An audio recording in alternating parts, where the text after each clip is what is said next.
금요 성령 내방에 오신 여러분들, 그리고 미디어를 통해 예배하시는 모든 분들, 주님의 이름으로 사랑하고 축복합니다. 이 시간 저는 아모스 7장 10절에서 17절 말씀으로 아모스인가 아마샤인가 라는 제목으로 하나님 말씀 같이 나누도록 하겠습니다. 여러분 혹시 그 지구촌 교회라고 들어보셨습니까? 그 분당에 있는 초대형 교회로 이 한국 최고의 강해 설교가였던 이동원 목사님이 사역을 하셨고, 그리고 지금은 3대 목사님이 사역하신데 그 전에 2대 목사로 사역하시던 진재혁이라는 목사님이 청빙돼서 이 9년 동안 활발한 사역을 펼쳤던 교회입니다. 그러니까 우리가 흔히 여의도 순복음교회, 사랑의 교회, 온누리 교회, 이 분당 우리 교회를 말할 때와 더불어 이 표현이 좀 그런데 스타벅스, 이마트, 롯데백화점 하면 딱 떠올리는 것처럼 이 웬만한 사람들은 알만한 이 유명한 교회 중에 하나입니다.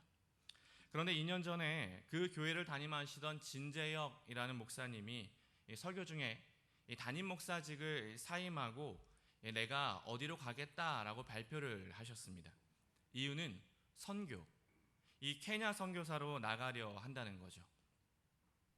이 큰 교회 담임 목사자리만 하나님의 뜻이 아니고 이 저주받은 땅, 누구보다 섬김이 필요한 아프리카 땅도 하나님의 뜻이니 그분의 부르심에 순종해 담임 목사직을 내려놓고 이 선교사로 나가겠다는 거죠.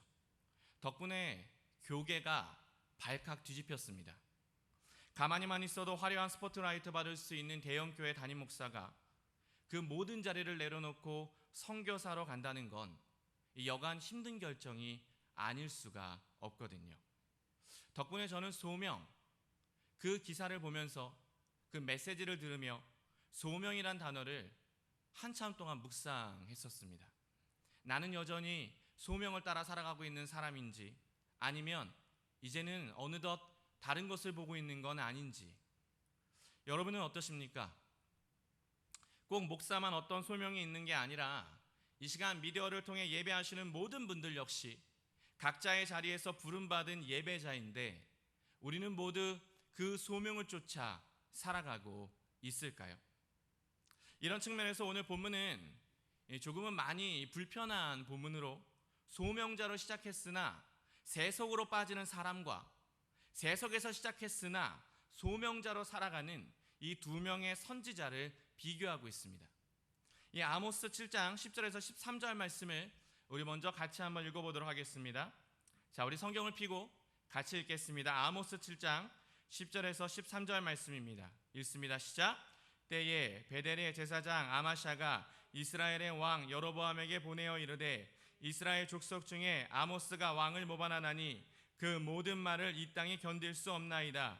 아모스가 말하기를 여로보암은 칼에 죽겠고 이스라엘은 반드시 사로잡혀 그 땅에서 떠나겠다 하나이다. 아마샤가 또 아모스에게 이르되 선견자야, 너는 유다 땅으로 도망하여 가서 거기에서나 떡을 먹으며 거기에서나 예언하고 다시는 베델에서 예언하지 말라. 이는 왕의 성소요 나라의 궁궐임이니라. 본문을 살펴보시면 두 명의 주인공이 등장하는데 한 사람의 이름은 아마샤이고 다른 사람의 이름은 이 오늘 선지서를 썼던 이 아모스입니다. 현재 이들은 논쟁을 펼치고 있어요. 아마샤는 너 더 이상 여기서 예언을 하지 마라고 하고 예언을 금지하고 있고, 아모스는 그래도 예언은 계속되어야 한다라고 하며 하나님의 말씀을 선포하겠다 하고 있습니다. 아이러니한 건 이 두 사람의 이 직업이 모두 선지자라는 거예요. 물론 조금 차이는 있습니다. 아마샤는 북이스라엘의 왕이었던 여로보암 2세를 보좌하던 황실 제사장이었어요. 하지만 아모스는 뽕나무를 키워 양떼나 먹이던 목자 출신이었습니다. 그러니까 선지자는 선지자인데 사회적 지위와 출신 배경이 명백하게 다른 사람들이라는 거예요. 한 명은 어린 시절부터 선지 학교를 다니면서 엘리트 코스를 쭉 밟았던 사람이고, 한 명은 어디서 듣도 보도 못한 뜨내기 출신이라는 거죠. 역사적 배경을 조금 살펴보면 선지자 아모스가 활동하고 있던 기원전 750년경은 이 북이스라엘이 굉장한 태평성세를 누리고 있었습니다. 엄청난 경제 성장으로 인해서 모두가 넉넉하고 자신감 있는 생활을 영위하고 있었던 거죠. 하지만 문제가 있었습니다. 경제가 성장함에 따라 사람들이 조금씩 점점 더 부패해져 갔거든요. 빈부의 격차는 날이 갈수록 커져가고 도덕적인 타락과 성적 문란함은 아주 극에 달하 있었습니다. 그래도 이 사람들, 자기들이 하나님의 백성이라 생각했기 때문에 안식일을 지키며 예배는 드렸지만 그 예배 가운데 진실한 사랑과 믿음 따윈 전혀 없었던 거죠. 정치, 경제, 사회, 문화는 물론 하나님의 말씀을 가감없이 선포해야 할 이 종교 지도자들까지 이 모두 타락합니다. 사회적 공의조차 완전히 상실해서 억울한 일 당하고 배가 고파 울어도 누구 하나 손 내민 줄 알고 관심 갖지 않아요. 그냥 모두가 나의 기쁨과 나의 즐거움을 쫓아 나 자신만을 위해서 살아가고 있었던 거죠. 하나님의 사람이라는 제사장과 선지자들 역시 부와 명예를 보장해 주던 이 황실의 권력 앞에 엎드려 왕의 비율을 맞추며 왕의 귀를 즐겁게 하기에만 급급했습니다. 그런데 선지자 아모스는 이런 상황에서 하나님의 말씀을 가감없이 선포합니다. 이는 단순한 회개가 아니라 나라의 멸망, 왕의 죽음을 예고하고 있어요. 화 있을진저 이스라엘아 회개하라. 화 있을진저 북이스라엘은 회개하라.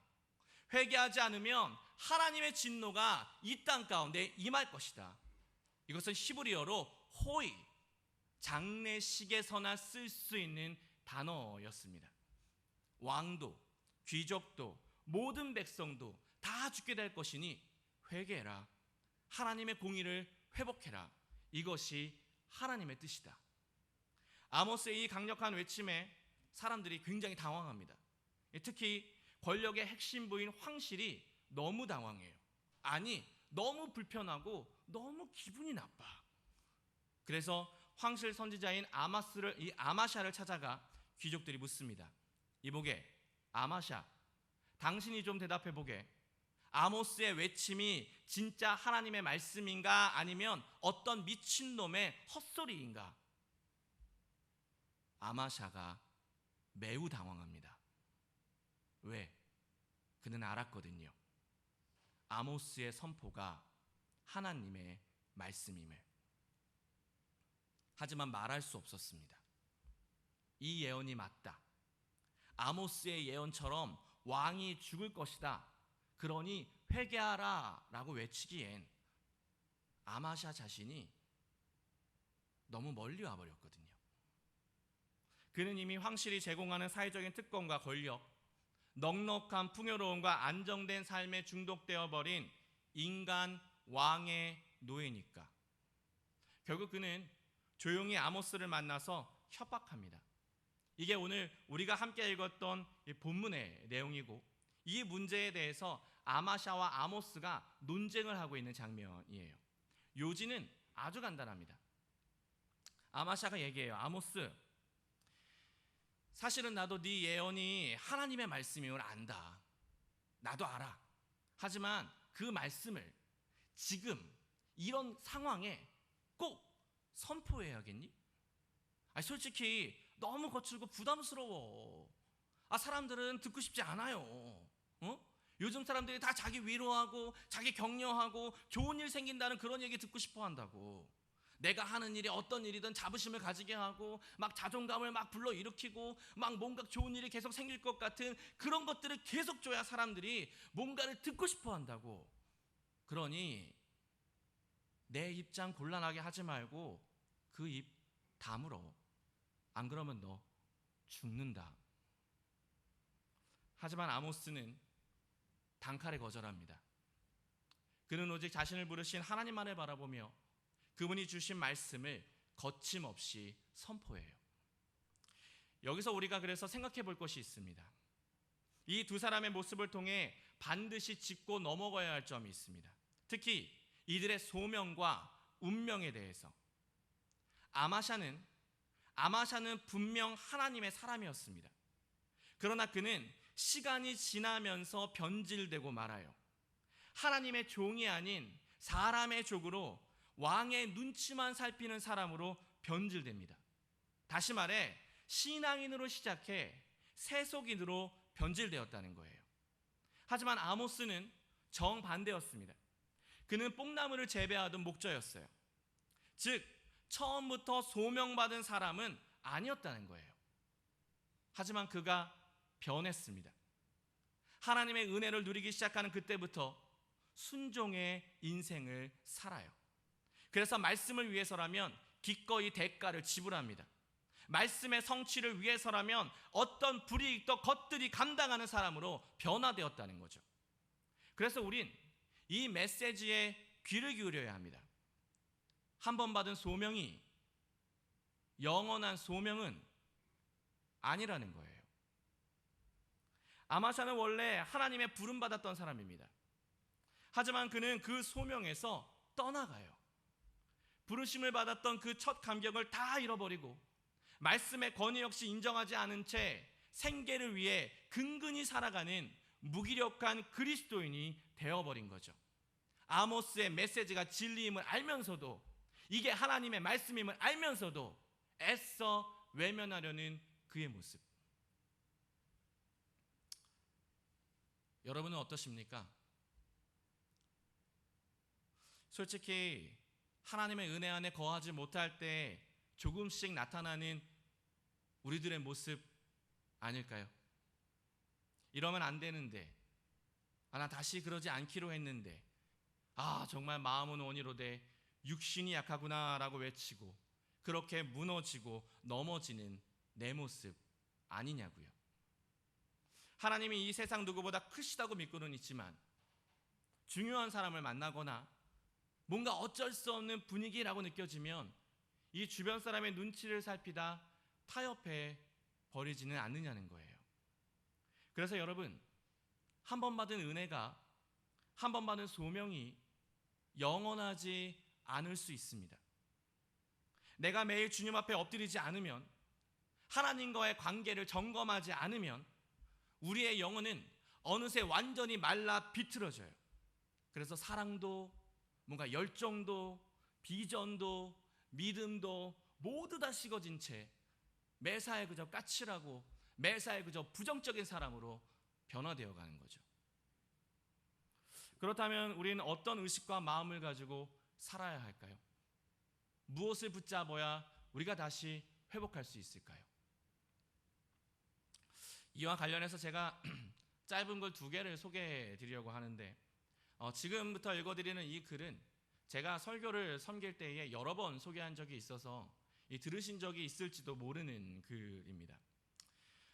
제가 아는 어떤 지인 한 분이 40살에 이제 암투병을 하다가 그대로 하나님의 부르심을 받아서 천국으로 가셨는데, 이 암투병을 하는 동안에 자신의 이 죽음 앞에 이 신앙이 무엇이고 믿는 것이 무엇인지를 분투하며 올렸던 글입니다.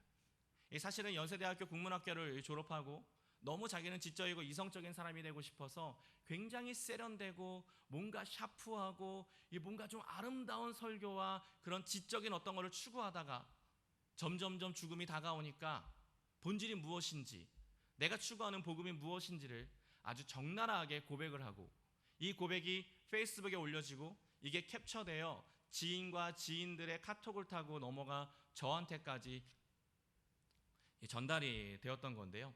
이 2개의 글을 제가 읽어드리겠습니다. 잠시 들어보시죠. 첫 번째 페이스북 글입니다. 활동도 불편하고 TV나 책을 오래 보면 쉬 피곤해져서 앱을 이용해 성경을 듣고 있다. 아마 평생 읽거나 들은 성경보다 지난 1년간 누워 들은 성경의 양이 더 많을 듯. 성경을 들을수록 기독교 변증에 대한 회의가 든다. 과연 그럴 필요가 있을까라는 생각이 든다. 아무리 생각해도 기독교는 정말 말도 안 되는 얘기다. 복음은 너무나 기상천외하면서 동시에 전혀 타협의 여지가 없는 이야기다. 이걸 누군가의 이성에 호소해 그 당위성을 설명한다는 건 불가능해 보인다. 그런데 내겐 그것만이 진리다. 40년 가까이 상대주의의 그늘을 도저히 떠날 수 없었던 내게 확실하게 붙을 것이 생겼는데, 그게 이 말도 안 되는 복음이다. 내가 만약 목사라면 이런 설교를 할까? 여러분, 기독교처럼 황당무계한 이야기를 들어보셨습니까? 전 들어보지 못했습니다.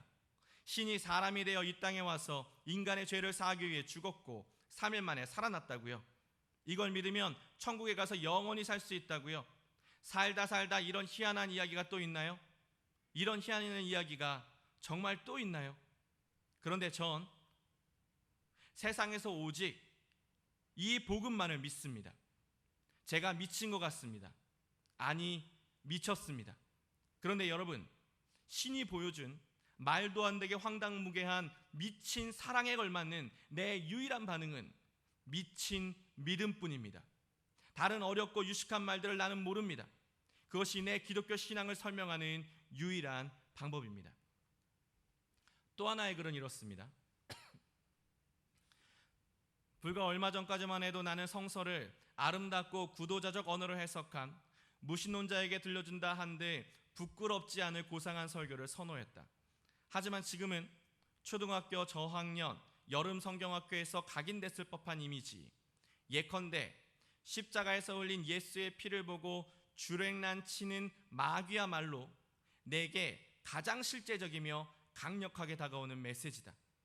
오늘 처음으로 가정예배 시간에 성찬을 하며 폭포수 같은 감동 속에 예수님과 함께 죽었습니다, 예수님과 함께 부활할 것입니다 라고 고백했을 때 난 사탄이 진정으로 괴로워하며 창백한 얼굴로 그 자리에서 떠나는 것을 느꼈다. 그건 내가 좋아하는 문학적인 비유나 상징이 아니라 영적인 실제였다.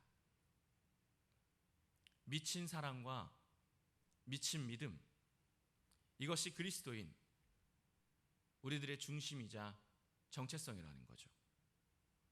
즉 하나님을 중심에 두는 마음. 여러분, 이것이 아마샤와 아모스의 차이이기도 합니다. 그래서 하나님을 주목하지 못했던 아마샤는 결국 자신의 모든 소명을 다 잃어버립니다. 그는 하나님이 아닌 사람을 기쁘게 해주는 종교인으로 전락해요. 그러나 아모스는 달라요. 아모스는 끝까지 하나님을 주목합니다. 7장 14절 15절 보시면 아모스가 이렇게 고백합니다. 같이 읽을까요? 시작. 아모스가 아마샤에게 대답하여 이르되 나는 선지자가 아니며 선지자의 아들도 아니라 나는 목자여 뽕나무를 재배하는 자로서 양떼를 따를 때에 야훼께서 나를 데려다가 야훼께서 내게 이르시기를 가서 내 백성 이스라엘에게 예언하라 하셨나니, 말씀을 전하는 자로서, 말씀대로 살아내는 자로서 자기의 시선은 오직 하나님께만 고정되어 있음을 고백하는 아모스의 대답인 거죠. 그래서 여러분께 묻습니다. 우리의 신앙생활, 우리의 모습은 아모스입니까? 아마샤입니까? 코로나19로 인해 당연하게 생각했던 교회 공동체의 모든 것들이 중단되고 우리가 일상처럼 여겼던 신앙의 모든 것이 멈춘 이후에 이제 조금씩 다시 새롭게 시작해야 될 것 같은 이때에 우리 무작정 모든 것을 새롭게 시작하기 전에 우리들의 모습, 우리들의 신앙 상태를 정말 진지하게 점검하고 살피면 어떨까요? 그래서 다시 묻습니다. 미디어를 통해서 예배하시는 여러분, 어쩌면 집안에서 가족과 함께 계시는 여러분, 어쩌면 핸드폰으로 이 설교를 듣고 계시는 여러분, 여러분의 신앙과 여러분의 모습은 아모스와 같습니까? 아마샤와 같습니까? 여러분, 이 코로나로 인해서 우리가 일상의 모든 것들이 소중함을 안 것처럼 교회 공동체의 소중함, 예배의 소중함, 하나님의 신실하심을 우리는 알고 고백했었습니다. 인간이 아무리 똑똑하고 인간이 아무리 많은 과학적 지식을 가지고 있어도 이 작은 바이러스 앞에 아무것도 할 수 없는 연약한 존재임을 우리가 깨닫고 알았다면, 여러분, 우리의 신앙을 다시 한번 점검하시고 더 주께 가까이 그분께 나아가 하나님이 주신 소명으로 그 은혜로 믿음과 소망으로 다시 한번 살아가시는 저와 여러분 되시길 주님의 이름으로 축원드립니다.